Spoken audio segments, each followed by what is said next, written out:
misol uchun.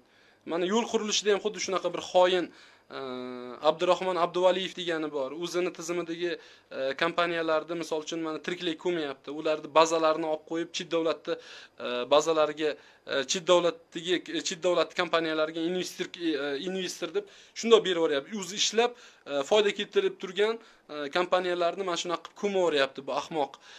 Ya'ni juda ko'p o'sha muhim nuqtalarda, qo'mitalarda, vazirliklarda o'tirgan mana shunaqa xoin vazirlarimiz yoki qo'mita rahbarlarimiz bor. Poraxo'r, aniq poraxo'r bular. Даже mendan ham bir xil vaqtlar o'sha yordam anaqalari so'ragan, endi unga isbotim yo'q, baribir pora so'ragan, men bu ishni qilib bersang, misol uchun men shuncha beraman. U Islom Karimov zamonida edi. O'shanda ham shu men shu avtoyo'lda boshlig'i, rahbarida ya'ni bu rosa poraxo'r, o'sha asfalt zavodlaridan rosa soqqa qiladi, investorlardan rosa soqqa qiladigan yaxshilab surishtirsanglar, bundoq surishtirib qarasanglar, o'zi pora olgani bilinib qoladi ularni.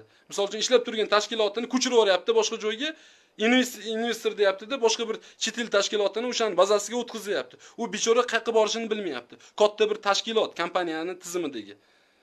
Misol uchun mana vodiyda bitta kompaniyani sotib yuboryapti-da, 300 million so'm pulga adashmasam. U korxonani o'zini bitta zdaniyasi 300 milliondan qimmat turadi. Erta bo'lgan oldinga o'sha avtoyo'l tizimidagi rahbar yoqqa yuguryapti, bu yoqqa yuguryapti-da, meni bazamni qaytarib beringlar. Bu nima deydi, xususiy tadbirkorga sotib arzimagan pulga. Bu noqonuniy deb yugursa, uni ustidan jinoiy ish qo'zg'ab yuboryapti. Tasavvur qilyapsizmi? Uni ustidan jinoiy ish qo'zg'ab yuboryapti-da, ana tavbasiga tayantirib u chiqib ketyapti xullas o'yindan. Ya'ni avtoyo'l tizimida o'sha Abduvaliyevni yaxshilab ko'tarsa, maxsus xizmatlarimiz, maxsus o'sha departament yaxshilab ko'taradigan bo'lsa, bu bilmayman, adashmasam bir 200 yil qamoq jazosiga tortilib ketsa kerak menimcha. Hani eng oliy qamoq jazomiz ham bir 20 yil bo'lsa, bunga bir 10 barobar ko'proq tushsa kerak menimcha. Ya'ni shu Abduvaliyevga o'xshagan xoinlar. Mana bizning kompaniya ham o'shalarda anaqa ishladi.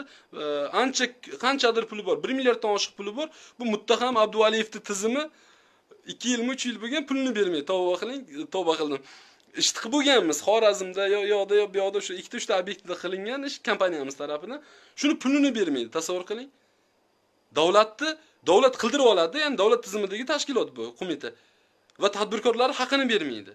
Bu muttaham adolatsiz vazir muttaham turgandan keyin qanaqasiga bu ish ketishi mumkin? O'zimiz tashkilotlarda nima deydi, oyoq osti qiladi-da, chet davlat tashkilotlarini mana shu zo'r deb ko'taradi. Nega bular meni sudga berishi ham mumkindir, balki. Qobil bizni haqorat qildi, boshqa qildi. Qobil sizlarda agar vakolati bo'lganda sizlarni tiriklay osardi yo ko'mardi. Nimaga qarab o'tiribsizlar? Davlatning budjetidagi pulni nimaga nima deydi, isrof qilyapsizlar? Yo'q narsalarga sarf qilib.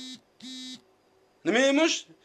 Til o'rgatish uchun, tasavvur qiling, til o'rgatishimiz uchun bolalarimizga maktabda til o'rgatishimiz, ingliz, rus tilini o'rgatishimiz uchun mahallada birinchi bitta bo'ydoq bolani topishimiz kerak va unga ingliz va rus tili yoki boshqa tillar biladigan bir qiz topib, uni uylantirib qo'yishimiz kerak ekanda, undan keyin maktabga olib kelib ishga kirgizishimiz kerak ekan.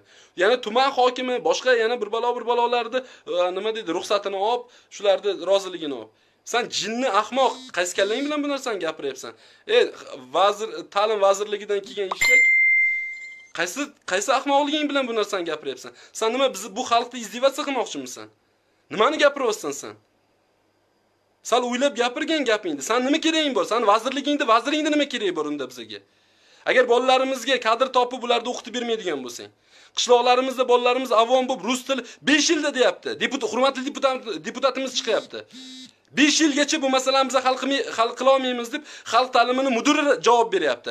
Sen nimani gapiryapsan, sen ahmoq? Va shu bilan birga o'zingni nima deydi, shu lavozimga loyiqman deb o'ylayapsanmi?